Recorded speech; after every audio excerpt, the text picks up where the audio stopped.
Pagi hari ini Bapak Ibu kita mau mendengar dari satu ayat firman Tuhan ini. Tadi sudah kita baca. Aku yakin bahwa penderitaan zaman sekarang ini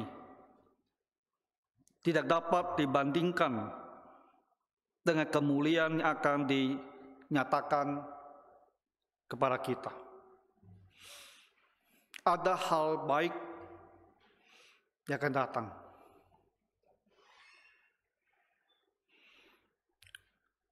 Hal-hal yang tidak kita pahami pada saat ini,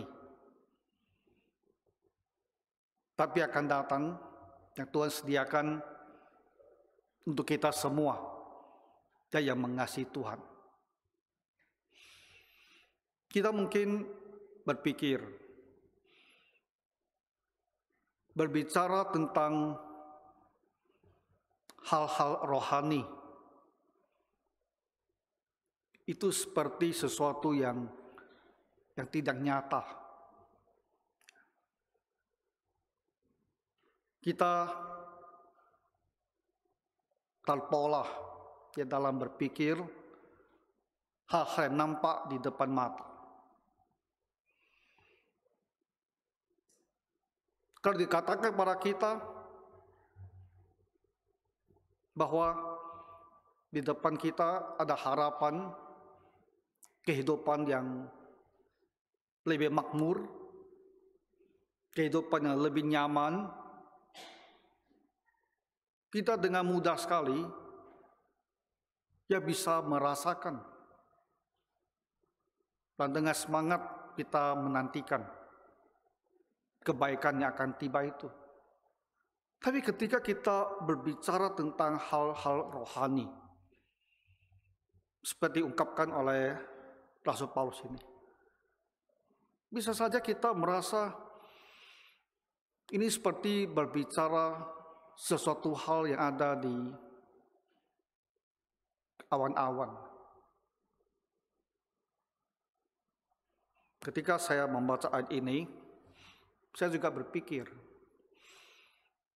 seberapa besar ayat ini bisa mempengaruhi saya. Seberapa jauh perkataan ini bisa menguatkan saya, bisa membawakan saya penghiburan, bisa memberikan saya semangat atau sukacita di dalam bergiat, di dalam mengikuti Tuhan Yesus. Nah, ini adalah isu kerohanian. Semakin kita dewasa dalam Tuhan, maka hal-hal yang rohani yang kita baca dengan iman, kita percayai akan menguatkan dan mempengaruhi sikap kita pada masa kita sekarang. Jadi saya akan uraikan ayat ke-18 ini, dan Bapak Ibu, kamu coba pikirkan sendiri. Kita lihat seberapa jauh firman ini punya dampak, punya efek, bisa mempengaruhi kamu untuk menguatkan kamu sebagai seorang Kristen, seorang murid Tuhan Yesus.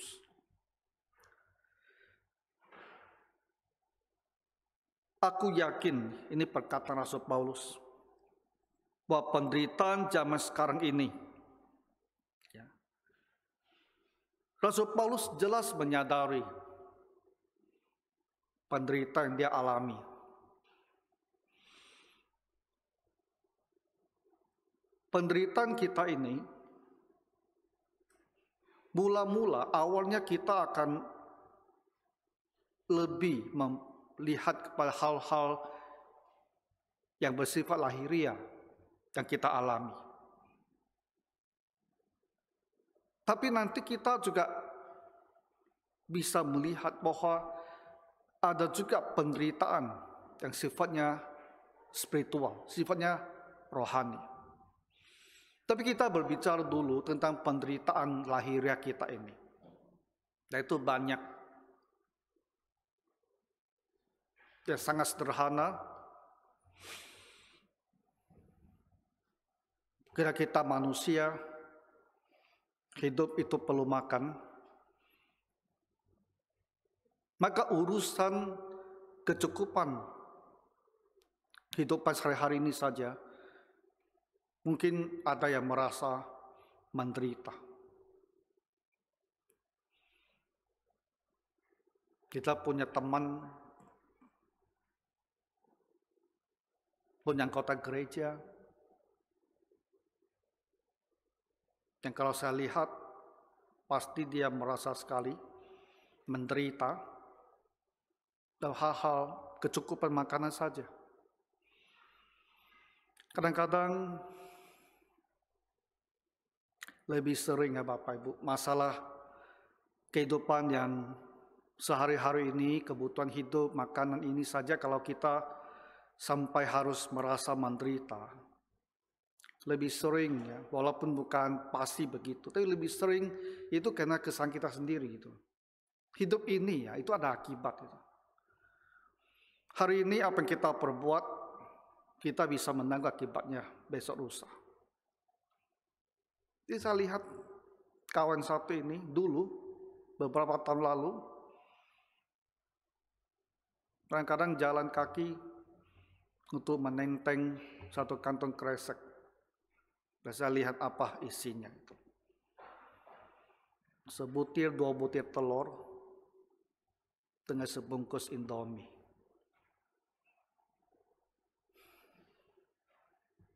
Pada hidup seperti itu.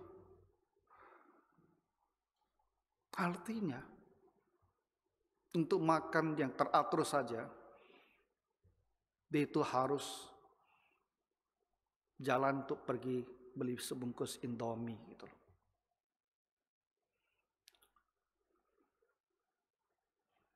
Anak itu memang menanggung akibat dari perbuatan dia sendiri. Nah sekarang saya dengar dia pun tidak jelas tempat tinggalnya.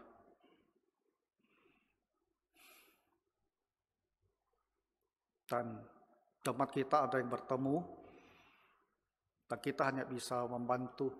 Ya, kalau ketemu, mungkin kita ajak dia makan sebentar. Itu lakukanlah oleh beberapa jemaat kita. Kalau bertemu dengan dia. Dan kita berpikir bagaimana menolong orang satu ini. Ya.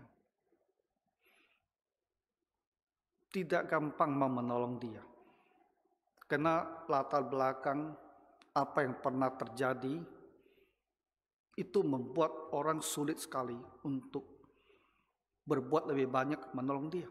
Itu urusan makanan gitu loh. Kita orang Kristen ada juga yang harus menderita hanya karena ini. Seharusnya Bapak Ibu, kalau hanya urusan makan sehari-hari, asal kita disiplin kerja teratur, tak sampailah kita harus sampai seperti keadaan seperti ini. Tapi di tingkat yang sangat bawah, rendah sekali maksudnya levelnya itu, kita pun kadang-kadang menderita, merasa menderita, karena kita kekurangan kebutuhan hidup ini. Makanya sehari-hari saja merasa kekurangan, itu menderita sekali itu. Tapi lebih tinggi sedikit lagi mungkin ya kebutuhan rumah tangga kita, anak-anak yang mau sekolah lebih baik, mau hidup rumah tangga bisa lebih nyaman sedikit, dan kita tak sanggup menyediakan, itu bisa terjadi. Dan itu juga menimbulkan penderitaan gitu. Terutama sebagai orang tua itu mendatangkan mungkin rasa bersalah, ya. Rasa kenapa saya begitu gagal untuk membuat keluarga saya hidupnya lebih baik saja, saya masih belum mampu. Nah, perasaan demikian itu itu bisa sangat-sangat mendera kita, ya, membuat kita ini merasa sangat tidak becus, sangat tidak mampu sebagai orang tua. Itu juga bisa terjadi. Kemudian ada lagi kita merasa mungkin sakit penderitaan, ya, sakit penyakit. Pak Sukiman lagi di rumah sakit, ya, saya rasa belum keluar. Kemarin dia jalan kaki, ya, pergi belanja sedikit di dekat daerah Lucky Plaza. Tiba-tiba kakinya sebelah tuh lemes gitu loh. Jadi pasti badan kita terkejut, jadi dia terjatuh. Terbenjol besar sekali sini. Dan karena dia ada muntah, makanya dibawa ke rumah sakit, ya, di Obros. Jadi CT scan kepalanya dan katanya ada stroke. Tapi kalau kita lihat orangnya sadar, berbicara, cuma waktu diuji angkat kaki 2 sama angkat tangan nampak sekali bahwa yang sebelah kiri itu jauh lebih lemah daripada sebelah kanan. Apakah itu? Kemarin dokter umumnya bilang mau dikonsultasikan ke dokter saraf. Dan kita masih menunggu, ya, bagaimana hasilnya. Dan saya lihat laporan darahnya juga ada organ yang cukup mengkhawatirkan. Kadang-kadang sakit penyakit, dan ada kalanya pada sakit penyakit yang kita harus hidup dengan kondisi itu. Ada penyakit bisa kita berobat, treatment, kita bisa sembuhkan. Tapi ada penyakit sudah tak bisa lagi. Kalau organ kita sudah sedemikian merosotnya, bagaimana mau diperbaiki? Ya, ada yang tak bisa berbuat apa-apa. Sehingga mau tidak mau, ya, kita harus hidup dengan kondisi itu. Di usia indah, di Pui, ya, seringkali pokok doanya itu, ya, karena lengan sakit, ya, lengan sakit, kaki sakit. Dan ketika sendi-sendi itu sudah banyak yang aus, istilahnya, apa yang mau kita buat? Ya. Kadang-kadang disuntik mungkin bisa menolong beberapa tahun mungkin. Ada yang macam ada ibu Mandin dulu, pernah bahkan ganti bagian lututnya. Ada yang bisa dilakukan sesuatu hal. Kalau ada bisa bagian yang diganti, ya kita syukuri. Tapi ada yang mungkin tak bisa diganti. Kita harus hidup dengan itu. Tapi rasa sakit itu kan sangat menyusahkan, ya. Kemarin saya lihat satu gambar sangat menarik, tapi itu benar. Satu gambar ketika window komputer kita, window itu masih, kalau tak salah sangat 85, ya. Dengan setiap buka menu harus buka menu lagi. Lalu dia bilang, orang yang paham ini mungkin tiap hari harus minum obat anti sakit untuk pinggangnya. Nah, itu mungkin benar, karena dengan bertambahnya usia, kadang-kadang kita tuh sakit punggung, ya, sakit pinggang, backache namanya. Dan kadang-kadang tak bisa disembuhkan, kita hanya bisa minum obat anti nyeri, ya, untuk menahan rasa sakit itu. Dan kadang-kadang itu membuat kita mungkin hatinya jadi sangat gerah, ya, karena sakit harus minum obat. Dan kita khawatirkan juga kalau tiap hari makan anti nyeri, apakah dia nanti mempengaruhi ginjal kita. Nah, jadi sudah tubuhnya sakit, mau minum obat, kita khawatirkan efek samping obatnya lagi. Nah, jadi secara mental itu juga sangat mengganggu. Jadi kalau Bapak Ibu kita bicara tentang penderitaan, ya, kita manusia yang berdosa, ya dalam dunia berdosa, hal-hal lahiriah saja, ya lahiriah saja, itu banyak hal yang mendatang kita penderitaan. Belum lagi ya, karena kita manusia berdosa, masalah hubungan itu, relationship, hubungan, itu juga menimbulkan penderitaannya dalam hati dan pikiran kita.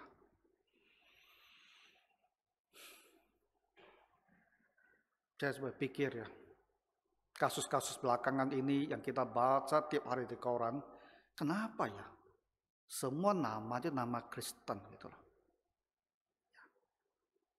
Semua namanya nama Kristen. Kristen semua ini yang lagi terus ada masalah ini. Jadi kalau punya anak yang seperti itu, yang tiap hari diekspos, tadi pagi saya masih baca majalah Tempo masih juga liput terus, ya latar belakang satu keluarga itu dikulitin sampai seperti ini. Nah punya anak betul-betul nih menimbulkan celaka betul ya. Kemarin saya baca satu artikel bilang nih satu anak ini menimbulkan masalah begitu besar sampai 3 menteri harus bicara, ya 3 menteri harus membahas pembicaraan topik, membicarakan dia. 2 sekolah harus membicarakan dia karena 2 anak harus dikeluarkan dari sekolah. Tak ayahnya dipanggil ke KPK, tak akan selesai ini. Karena kalau laporan majalah Tempo itu mengungkapkan banyak sekali hal, tak akan selesai dia. Saya rasa susah dia mau mengelak kali ini itu. Kenakalan remaja menciptakan begitu banyak masalah. Jadi kalau dalam rumah tangga kita kadang-kadang punya anak yang nakal ya. Dan jemaat kita juga ada anak-anak nakal seperti itu. Itu kan buat kita itu gimana? Menderita saya rasanya. Kenapa anak itu begitu? Ya. Dan kalau anak itu nakal, itu tidak selesai hanya karena kita tegur dia. Tidak selesai hanya karena kita disiplinkan dia itu.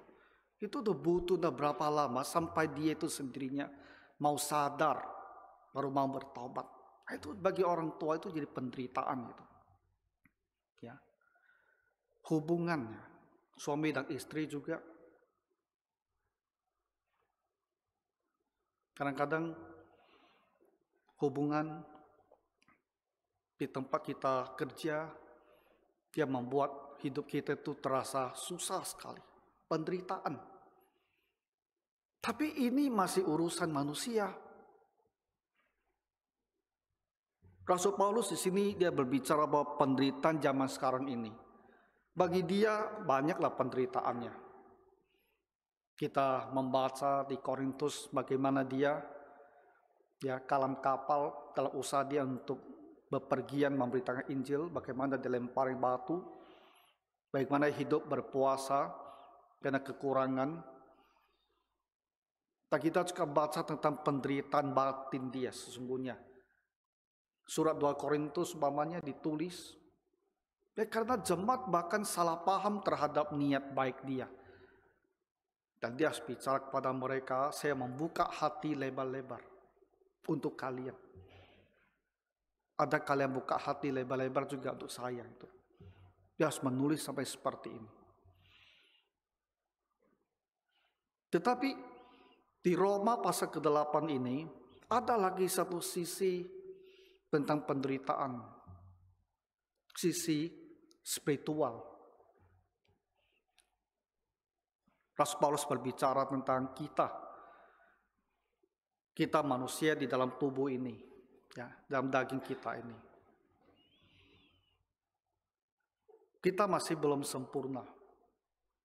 Jadi ada dorongan untuk berbuat dosa di dalam diri kita. Selama kita masih di dalam tubuh ini, kita masih ada pencobaan, dan dari kita sendiri pun bisa muncul keinginan untuk tidak patuh pada Tuhan, melawan Tuhan, berbuat dosa. Kita hanya akan bebas dari semuanya ini. Kita hanya akan disempurnakan ketika kita beralih kepada Tuhan. Jadi dia berbicara tentang pembebasan tubuh, ayat 23. Berbicara tentang kerinduan dia, pada waktunya sampai, dia bisa dibebaskan dari tubuh ini. Manusia Paulus, roh Paulus ini bisa dilepaskan, bisa keluar, bisa tinggalkan tubuh ini, dan dia bisa hidup dalam roh, dalam kesempurnaan, tanpa dosa, ya di hadapan Tuhan. Itu dia bicarakan di Roma pasal 8 ini. Karena penderitaan itu banyak. Kita juga sering ya bergumul dalam hal rohani ini.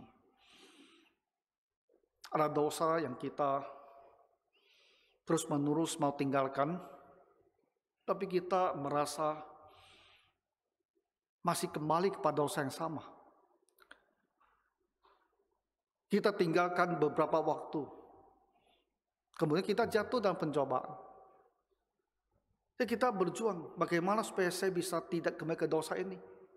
Tapi pada saat kita jatuh, kita merasa menderita sekali. Kenapa saya masih melakukan kesalahan sama dan masih belum bisa terlepas? Nah, itu contohnya. Ya, ketika kita masih di dalam tubuh, kita masih harus bergumul ya, dengan pencobaan dan dengan dosa. Jadi bagi Rasul Paulus juga, dan dia berbicara pada jemaat di Roma, aku yakin bahwa penderitaan zaman sekarang ini,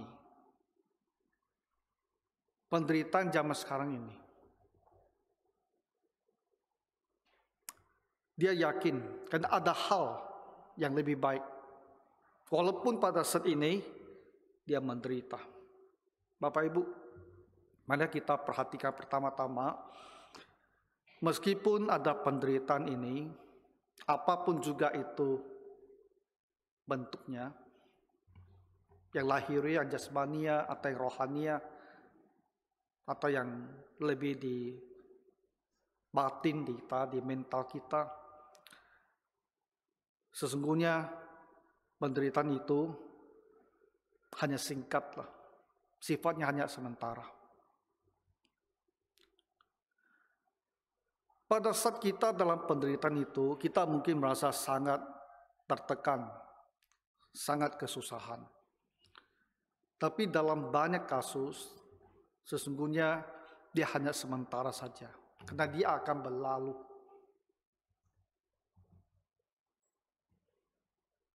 Saya masih ingat ya, sebuah novel yang saya baca waktu saya masih SD itu. Cerita bersambung di majalah Femina kalau tidak salah. Ada yang masih ingat majalah Femina? Mungkin yang sebagian tidak tahu apa itu majalah Femina ya. Itu majalah ibu-ibu. Jadi karena di rumah saya ada majalah-majalah ini, jadi saya baca itu waktu saya SD. Novel itu adalah apa? Badai pasti berlalu, ya. Jadi walaupun itu ada sebuah novel, tapi saya suka dengan slogannya, dengan judulnya ini.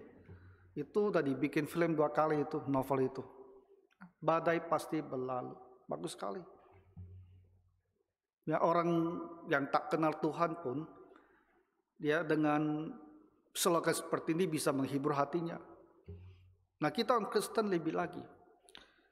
Kesusahan kita pun, yang kita menganggapnya seperti badai, itu dia pasti berlalu. Ya, pasti berlalu. Semua penderitaan itu sifatnya sementara. Jadi kita lihat, kalau kamu Bapak Ibu sekarang merasa tertekan, merasa sedih sekali karena ada masalah yang dihadapi, ada penderitaan hadapi, lihat hal-hal hari-hari yang telah berlalu. Ya, kesulitan-kesulitan yang pernah terjadi, bukankah itu telah berlalu? Ya, dia berlalu. Paling buruk, seburuk-buruknya, penderitaan itu hanya jangka waktunya itu hanya seumur kita. Karena ketika kita meninggal, penderitaan itu tidak berlanjut. Itu adalah jangka waktu yang paling lama penderitaan itu bisa mendera kita. Dia tak bisa melebihi kubur kita. Dia tak bisa. Tapi kalau yang paling buruk pun, kita harus menanggungnya. Kita hanya akan menanggung dia sampai hidup kita di dunia ini berlalu. Ketika kita melanjutkan hidup kita di hadapan Tuhan, penderitaan itu tidak mengikuti kita lagi ke sana. Dia akan berhenti di dunia ini saja. Jadi ketika saya renungkan untuk khotbah ini, saya jadi teringat seorang teman saya. Teman saya ini, ya waktu masa muda, dia hidupnya sangat berpengharapan lah. Artinya orangnya semangat gitu, merasa ya dia bisa berbuat lah dalam hidup ini gitu. Dan dia menikah, kemudian dia mengidap penyakit Parkinson.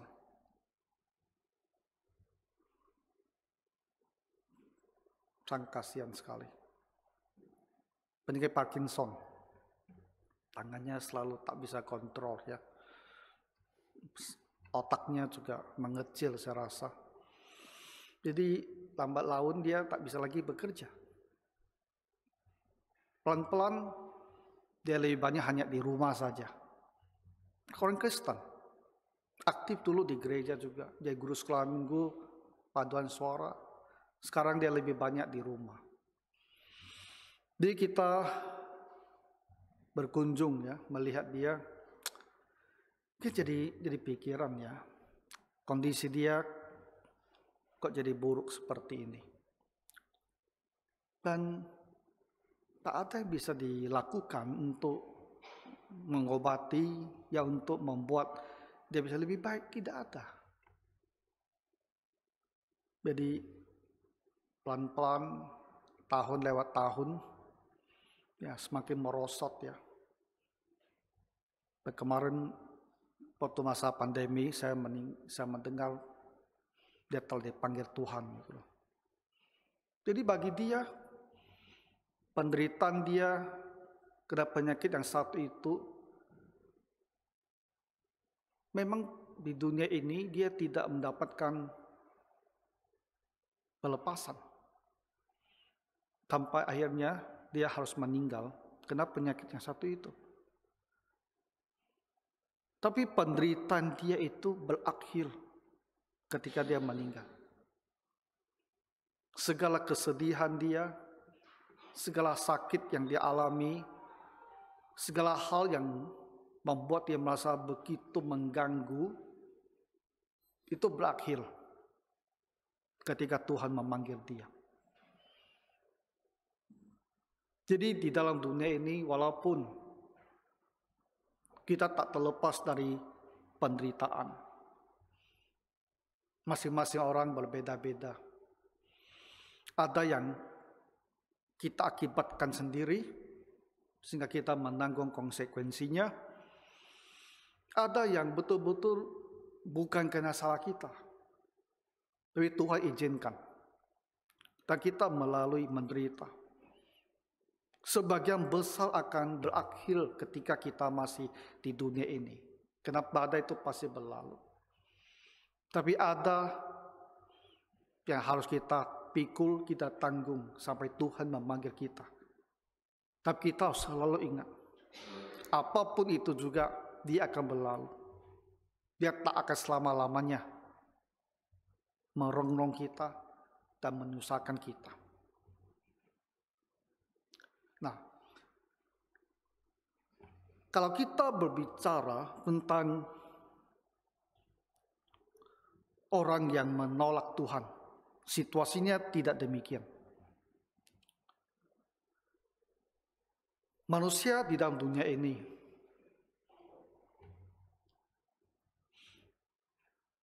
yang Kristen maupun non-Kristen itu sama saja penderitaannya. Bagi orang yang tidak mengenal Tuhan, yang tidak bertobat, itu akan sangat menyedihkan. Sudah kita di dunia ini kita menderita, penderitaan kamu tak berakhir setelah meninggal. Karena setelah penderitaan di dunia ini, kita akan dilanjutkan lagi dengan penderitaan yang lebih besar di api neraka. Ini sungguh-sungguh mengerikan sekali. Betapa pedihnya ya hidup seperti ini. Lebih baik ya kita tak pernah lahir, tak pernah ada, tak pernah hidup.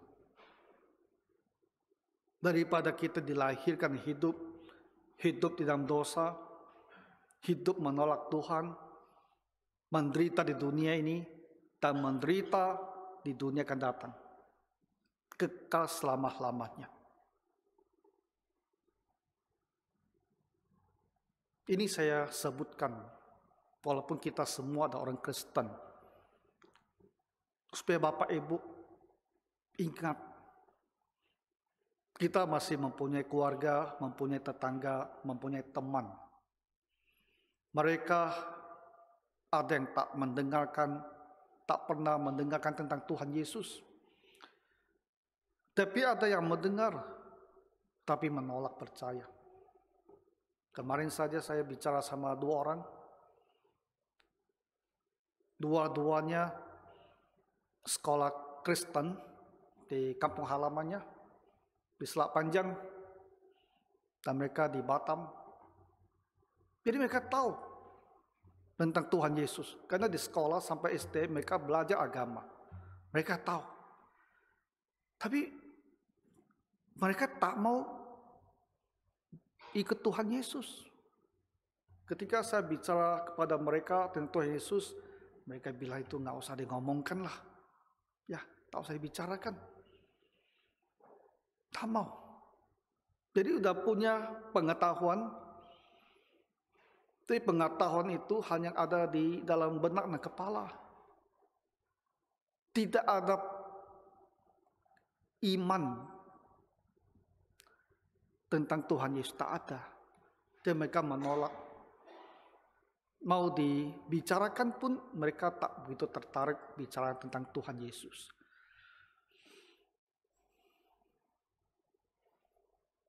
Apabila mereka meninggalkan dunia ini, penderitaan mereka tak bisa dibandingkan, tak terbandingkan, akan lebih berat daripada penderitaan apapun yang pernah mereka alami di dunia ini. Penderitaan dunia sifatnya sementara, maksimal akan selesai ketika kita meninggal. Penderitaan di dunia yang kekal, dia tak berakhir. Dia tak berakhir. Penderitaan itu akan terus berlanjut selama-lamanya. Jadi Bapak Ibu, kita harus memperhatikan ya, tentang orang-orang kita kasihi, yang kita kenal. Mereka yang masih belum percaya kepada Tuhan Yesus. Bahkan mereka yang masih menolak untuk bertobat, kita harus ingat mereka. Doakan untuk mereka. Dan ketika kita mempunyai kesempatan, ya harus bersaksi.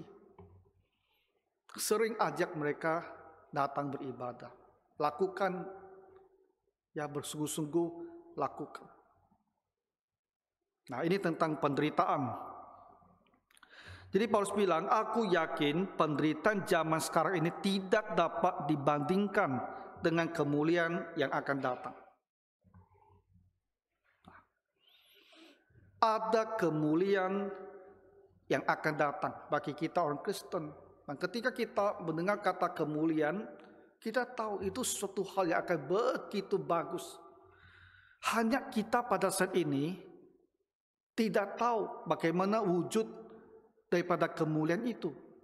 Seperti apa kemuliaan kita nantinya. Tapi Paulus bilang kemuliaan itu adalah hal yang begitu besar, begitu baik, dan tak bisa dibandingkan dengan penderitaan kita saat ini. Apapun juga penderitaan kita di dunia ini, semaksimal-maksimalnya penderitaan kita di dunia ini, kemuliaan itu ketika dibandingkan, ini menjadi sangat kecil sekali. Kemuliaan itu begitu besar. Penderitaan kita itu hanya sebuah titik. Seluruhnya itu adalah kemuliaan. Ini hanya sebuah titik debu. Itu bandingannya. Nah, kita coba lihat di dalam kitab suci ya. Kira-kira apa yang dimasukkan atau seberapa mulianya kemuliaan kita itu yang akan Tuhan berikan kepada kita. Maka pertama-tama kita melihat ya di dalam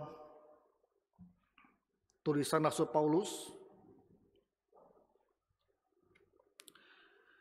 dia berbicara tentang kemuliaan akan datang ini karena dia pernah diangkat ke surga. Di kitab 1 Korintus, di 2 Korintus pasal 12, Rasul Paulus dia berbicara bahwa dia pernah diangkat ke Firdaus. Firdaus itu ada istilah untuk surga. Dan dia bilang, apa yang dia dengar itu, yang dia dengar di situ, adalah hal yang begitu mulia, begitu kudus, sehingga mulut orang berdosa itu tidak layak untuk mengucapkannya. 2 Korintus pasal 12 ayat 4 dia bilang, tiba-tiba diangkat ke Firdaus, dan ia mendengar kata-kata yang tak terkatakan, yang tidak boleh diucapkan oleh manusia. Jadi kita dari ayat ini, kita bisa merasakan bahwa kemuliaan surgawi itu adalah sedemikian besar. Dan satu hari, kita akan di sana. Kita akan di tengah-tengah kemuliaan tersebut.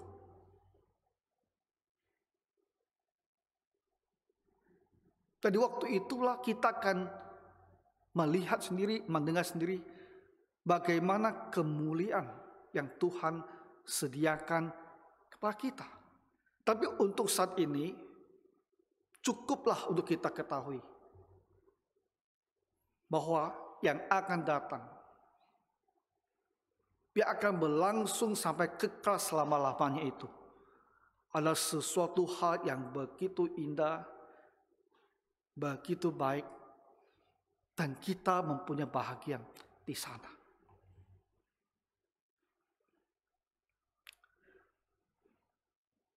Di kitab 1 Korintus pasal 2 ayat ke-9, Paulus kembali berbicara tentang kemuliaan ini.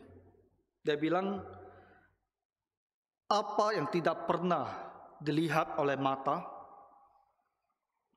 dan tidak pernah didengar oleh telinga, dan tidak pernah timbul di dalam hati manusia, semua yang disediakan Allah untuk mereka yang mengasihi Dia.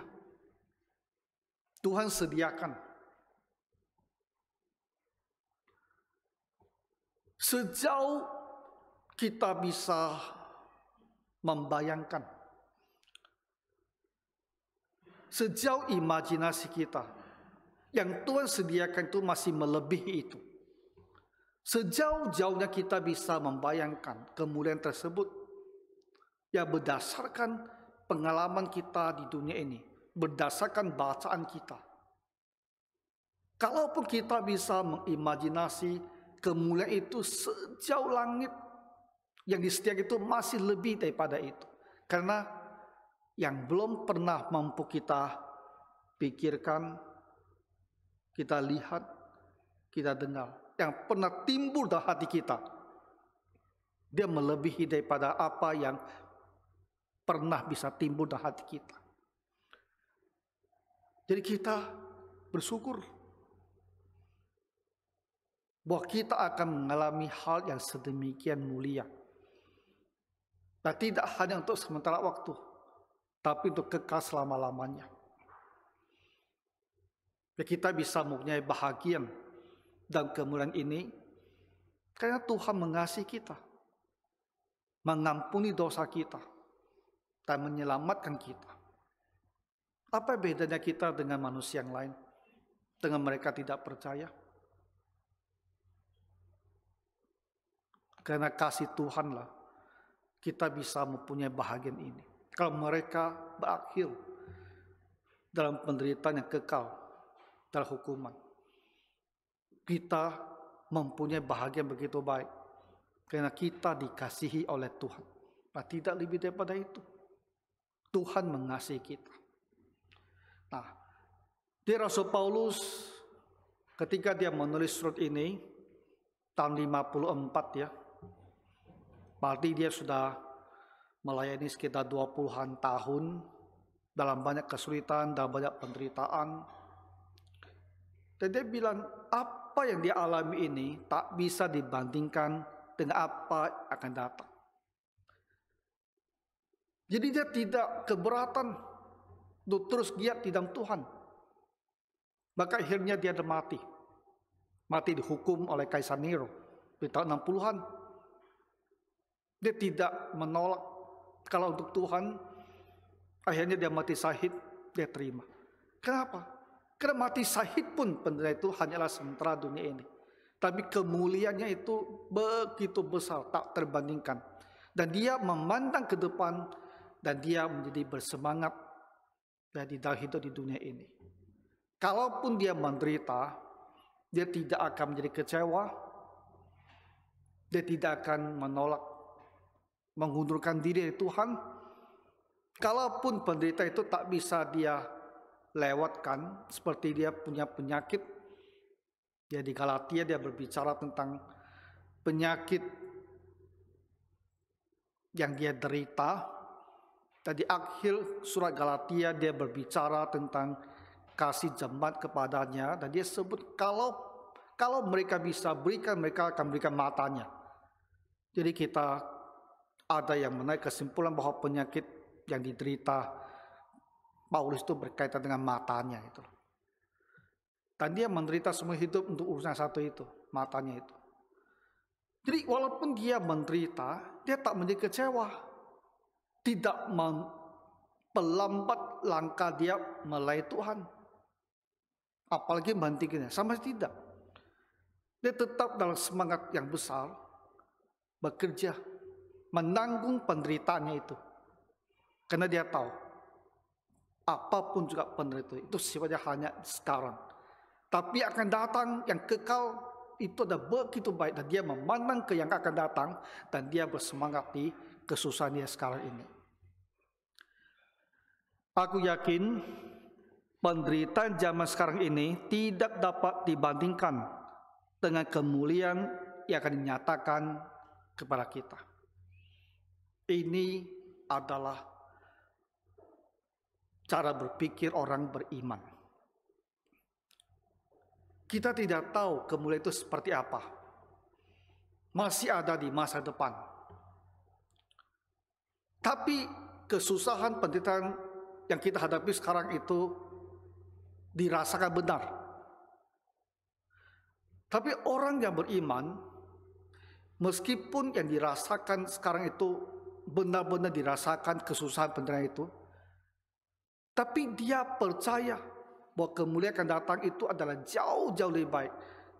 Dan dia bisa menerima apa yang ada ini, menjalani kesusahan itu. Kalau Tuhan bisa lepaskan, dia bersyukur.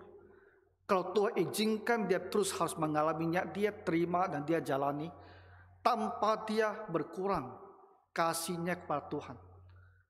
ya pengabdiannya kepada Tuhan tidak berkurang. Kenapa? Karena pengharapan yang mulia itulah yang menjadi kekuatan bagi dia pada masa sekarang ini. Jadi untuk kita Bapak Ibu, apa yang mau kita bicarakan? Apa yang mau kita katakan? Ya. Tuhan kiranya berikan kita iman seperti ini. Jangan biarkan apapun penderitaan sekarang itu mengganggu kita sampai kita menjadi kecewa, menghentikan langkah kita dalam mengikuti Tuhan, dalam melayani Tuhan. Barangkali penderitaan itu tak akan pernah berakhir. Mungkin penderitaan akan silih berganti. Yang satu datang, satu selesai, datang yang lain.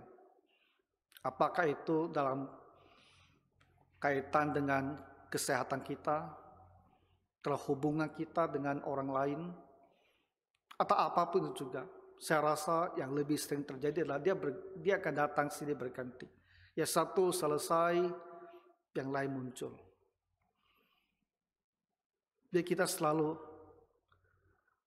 tak bisa hidup dengan perasaan bahwa saya tak ada kesusahan. Ya. Selalu ada saja yang mengganjal. Ada saja yang memberikan kita tekanan. Tapi kita harus dengan iman percaya akan kemuliaan akan datang itu. Dan karena kemuliaan tersebutlah membuat kita kuat ya mengatasi semua kesusahan penderitaan ada ini dan tetap dengan roh yang menyala-nyala ya kita melayani dan beribadah kepada Tuhan Yesus. Ini orang yang beriman.